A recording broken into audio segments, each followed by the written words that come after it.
Silence is so stimulating. You want to play a game?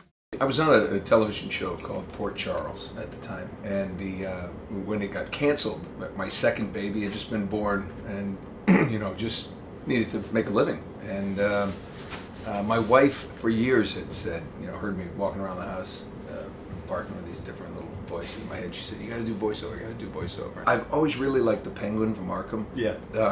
Just because it's actually, as gravelly as it sounds, it's actually a very, very comfortable place for my voice. And then to do that odd Americanized Cockney accent, which is on purpose. Everybody should know that it's not supposed to be perfect, because his parent, Oswald Cobblepot's parents, were British, or he was just brought here and raised it. So it's kind of like, it's exactly what I would be if I were trying to do. Now it's still better than most. It's above the Dick Van Dyke scale. For most games, you don't have to learn your lines. It's nice to be familiar with them. Yeah. But for a lot of games, you're in a booth, you're alone, and you're just reading your script. Now with Uncharted, it's a lot different because Uncharted is more like doing live action than it is doing anything, any of the other games, or any game that is, because this was one of the first and the biggest to employ motion capture, or now performance capture as they call it now, which is like saying I don't live in the nice neighborhood, I live adjacent to it. Minimal props, it's all imagination, working with your fellow actor to make that virtual world that nobody can see at the time come to life. Sam, get in the goddamn car! Run faster! Stop arguing! Oh, shit!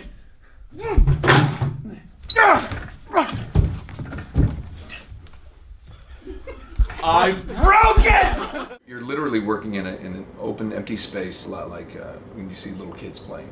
They never, stop to go, okay, now where was the boat again? It's just they play. And when you get into that kind of spirit, obviously good things happen. In the first Uncharted, there's a scene where Elaine and Drake run and jump into a Jeep and drive away. And for that scene, they brought in a Jeep that was the same color. By Uncharted 2, now they took blocks. They realized we don't need an actual Jeep.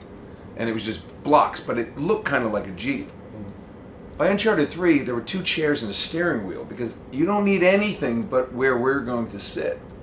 So, it got pared down. The first audition for Nathan Drake, I walked in thinking this was just a game, and I was just going to do my voice. And then the director and the producers, and I remember it was Amy Hennig and Gordon Hunt, all people in the room. And normally when you audition, when you go not from home or something, you're in a stand, everyone's behind the glass. And they came in, they explained the character, they said okay, and then they closed the door, but they were standing there, and I just kind of went, are you gonna stay here? And they're like, yeah, feel free to move around the room and everything. And I went, what? I had no idea what it was. I didn't know it was a game. I didn't know it was performance capture or anything. I said, you use this space, which was about 6 by 6. There's not much space to use. I remember I think I did a somersault, and I rolled, and I slid behind a chair, and I slid too far, and I hit something, and I just, I looked kind of like an idiot doing it. And I think that's kind of what made Drake so somebody you could relate to. I think that's true. I think a lot of people relate to Nathan Drake because he does feel a bit vulnerable. I think that's what that's any character. Yeah. Any character I do, the first thing I try to do is find its vulnerability. Yeah. Even if it's a bad guy. The Bond villains have always been, interesting in that series, because some of them have been almost like characters, like so bad and so much.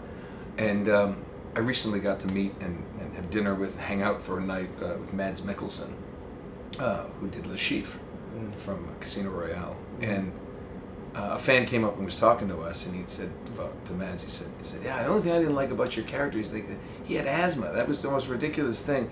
And Mads just looked at me, and I literally went, what's wrong with you? I said, that's the best part. That's his Achilles heel. That's his, his vulnerable. I said, that was the cool. I said, it was a generation of kids with their asthma inhalers. He goes, yes, but how many of them are silver? Wait, don't put me on the spot and ask me to do voices that I don't know. I had a guy at a convention yell at me, can you do that voice? I said, what from game? SWAT, the SWAT 4. I'm like, You played Officer Gerard. I'm like, oh, what would he say? You know, hands up, gun down. I'm like, hands up, gun down. He goes, that's not anything like it sounds. Has it been that long that you can't do it anymore? And people are waiting. I'm like, I'm sorry. It's fine. Oh yeah, Gerard. He had a little bit of a Boston accent. And now we're talking. And I'm like, put your hands up, get your hand down. He goes, higher. It's higher. Just try it again. Hey, Tech Radar. It's Nolan North, voice of Nathan Drake and others. Like the Penguin, maybe. And Deadpool, how are you? Everybody happy? All right, very good. And Dr. Richtofen. That's one of my favorites. Any others? People want to shout out, you can. Good, we're done here.